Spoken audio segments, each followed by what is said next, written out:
ಏನಕ್ಕೋಸ್ಕರ ಪ್ರತಿಭಟನೆ ಮಾಡ್ತಾ ಇರೋದು ಸರ್?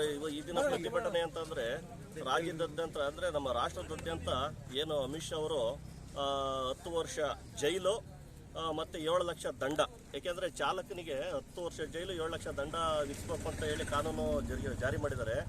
ಹಾಗಾಗಿ ನಮ್ಮ ಚಾಲಕರು ಇಡೀ ರಾಜ್ಯದಾದ್ಯಂತ ಬಹಳ, ಯಾಕೆಂದ್ರೆ ಎಲ್ಲರೂ ಚಾಲಕರೇ, ಹಾಗಾಗಿ ಎಲ್ಲರೂ ಒಂದು ಒಮ್ಮುಖವಾಗಿ ಇದನ್ನ ಹಿಂಪಡಿಬೇಕು, ರಾಷ್ಟ್ರ ಸರ್ಕಾರ ಪ್ರಾದೇಶಿಕ ಸರ್ಕಾರ ಹಿಂದೆ ತೆಗಿಬೇಕು ಅಂತ ಹೇಳಿ ಇದು ಉಗ್ರ ಹೋರಾಟ ನಡೆಸ್ತಾ ಇದ್ದಾರೆ. ಹಾಗಾಗಿ ಇದು ನಮ್ಮ ಚಿಕ್ಕನಾಯನಹಳ್ಳಿ ತಾಲೂಕು ಸಾಲ್ಕಟ್ಟೆ ಕೂಡ ನಮ್ಮ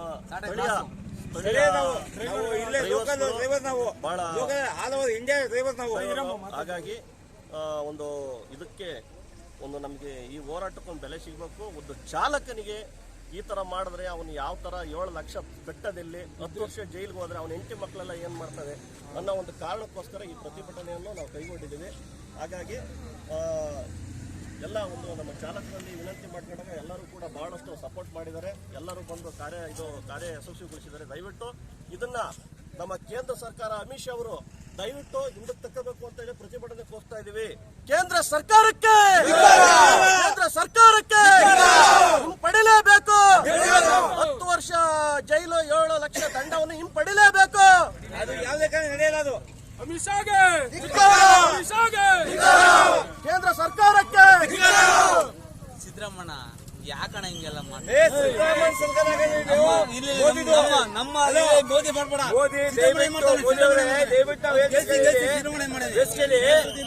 ಇದು ಯಾವುದೇ ಸಂಘದಿಂದ ಇದು ದಯವಿಟ್ಟು ಇಂತಿದ್ರೆ ಚೆನ್ನಾಗಿರುತ್ತೆ, ಇಲ್ಲಾಂದ್ರೆ ಮುಂದೆ ಪರಿಣಾಮ ನೀನು ನೋಡಬೇಕಾಗುತ್ತೆ. ದಯವಿಟ್ಟು 10 ಲಕ್ಷ ಜೈಲು ಯಾರು ಕೊಟ್ಟೆ ಆಗಲಿಕ್ಕೆ ಸಾಹೇಬ್ರೆ. ನಾವು ಯಾಕಂದ್ರೆ ನಾವೊಬ್ಬ ರೈತರು, ನಾವು ರೈತರಾಗಿ ನಾವೊಂದು ಗಾಡಿ ಇಟ್ಕೊಂಡು ನಾವು ಜೀವನ ಮಾಡ್ತಿದ್ದೀವಿ. ನಾವು 10 ಲಕ್ಷ ರೂಪಾಯಿ ಒಂದು 7 ಲಕ್ಷ ರೂಪಾಯಿ ಫೈನ್ ಕಟ್ಬೋದು. 10 ವರ್ಷ ಏನೇ ಅವ್ರ ಹೆಂಡತಿ ಮಕ್ಕಳು ಯಾರು ಮೋದಿ ಆಗ್ತಾರೆ, ಅವ್ನು ಯಾವ್ದು ಆಗ್ತಾನು ಹೆಂಡತಿ ಮಕ್ಕಳು ತಾಯಿನ ಹಾಕಿ ಆಡ್ಕೊಂಡು ಸರ್ 7 ವರ್ಷ ಜೈಲು 10 ಲಕ್ಷ ದುಡ್ಡು ಹೋದ್ರೆ ನಾವೆಲ್ಲ ಡ್ರೈವರ್ಗಳು ಅಲ್ಲ, ಅವಶ್ಯಕತೆ ಇರ್ತಿಲ್ಲ. ಯಾವ್ದಾದ್ರು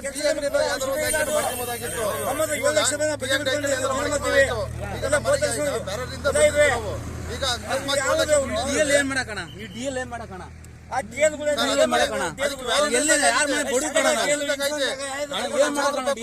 ಓನರ್ ಕೂಡ ಕೇಳಿರ್ತಾರೆ, ಡ್ರೈವರ್ಗಳು ನಾವೇ ಪಾಪ ಮಾಡಿರ್ತೀವಿ. ಏನ್ ಮಾಡಕ ಅವರೇ ಬಂದು ಮಾಡ್ಬೇಕಂತ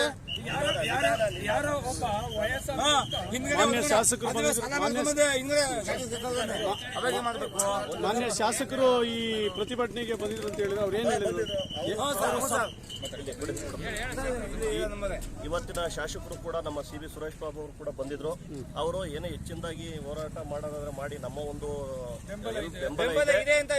ಯಾವುದೇ ಕಾರಣಕ್ಕೂ ಯಾಕೆಂದ್ರೆ ಒಬ್ಬ ಚಾಲಕನಿಗೆ ಒಳ್ಳೇದಾಗುತ್ತೆ ಅಂದ್ರೆ ನಾನು ಕೂಡ ಸಪೋರ್ಟ್ ಮಾಡ್ತೀನಿ.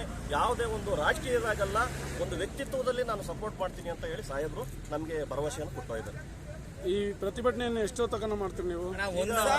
ಪ್ರತಿಭಟನೆ ನಿನ್ನೆ ಹೋಗಿ ಸಾಹೇಬ್ರು ಕೇಳ್ಕೊಂಡಾಗ 1-1.5 ಗಂಟೆ ಪ್ರತಿಭಟನೆ ಮಾಡಿ ಅಂತ ಕೊಟ್ಟಿದ್ದಾರೆ. ಹಾಗಾಗಿ ನಮ್ದು ಈಗ ಟೈಮಿಂಗ್ಸ್ ಮುಗಿತಾ ಇದೆ. ಹಾಗಾಗಿ 1.5 ಗಂಟೆ ನಮಗೂ ಎಲ್ಲ ನಮ್ಮ ಪೊಲೀಸ್ ವರ್ಗದವರು ಕೂಡ ಬಹಳ ಸಪೋರ್ಟ್ ಆಗಿ ನಮಗೆಲ್ಲ ರಕ್ಷಣೆಯನ್ನು ಕೊಟ್ಟಿದ್ದಾರೆ.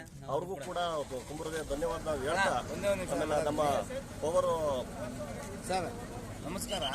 ನಾವು 7 ಲಕ್ಷ ರೂಪಾಯಿ ದಂಡ ಮಾಲೀಕ ಒಬ್ಬ ಕೊಡ್ಬೇಕಂದ್ರೆ ಎಲ್ಲಿಂದ ಕೊಡ್ತಾನೆ ಮಾಲೀಕರು?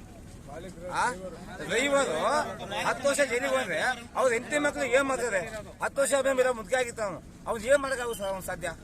ಆಮೇಲೆ ಅವನು ಏನು ಎಂತ ಲೆಕ್ಕ ಅಂದ್ಬಿಟ್ಟು ಇವರು ಮೋದಿ ಅವರು ಬಂದು ಏನು ಇದು ಯಾವ ರಾಜಕೀಯ ವಿಷಯ ನಮಗೆ ಇದು ಹಿಂತಿರುಗಬೇಕಂತ ನಾವು ಕೇಳ್ತಾರೆ. ನಾವು ದಯವಿಟ್ಟು ಯಾಗೊತ್ತಾ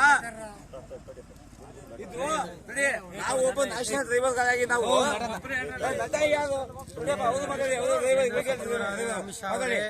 ದಯವಿಟ್ಟು ಇದನ್ನ ಹಿಂಪಡಿಬೇಕು. ಈ ತರ ನೀವು ಈ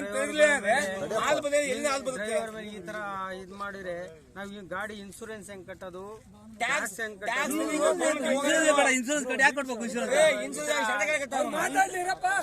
ಈ ತರ ಆಗದಾದ್ರೆ ಮತ್ತೆ ನಾವು ಡ್ರೈವರ್ ಮಾಡಬೇಕು ಅನ್ನೋದು ನಿಮ್ಗೆ ಕೇಳ್ಕೊಂತ ಇದೀವಿ. ದಯವಿಟ್ಟು ಇದನ್ನ ಹಿಂಪಡಿಲೇಬೇಕು. ನಮ್ಮ ಚಾಲಕರ ಒಂದು ಷರತ್ತು. ಆಮೇಲೆ ರಾಜ್ಯಾದ್ಯಂತ ಆಮೇಲೆ ಯಾರಿಗೂ ಬಡವರು ಮಕ್ಕಳು ಯಾರು ಅನ್ನ ನೀರಿಲ್ದಂಗೆ ಆಗುತ್ತೆ. ಅದರಿಂದಲೇ ಸರಸ ಸಾಗಾಣಿಕೆ ಇರೋದು. ದಯವಿಟ್ಟು ಇದನ್ನ ನೀವು ಹಿಂಪಡೆದು ದಯವಿಟ್ಟು ನಮ್ಮಲ್ಲಿ ಮನವಿ ಕೇಳ್ರಿ ಡ್ರೈವರ್ ಅಂತ ಕೇಳ್ಕೊಂತ ಇದ್ದೀವಿ.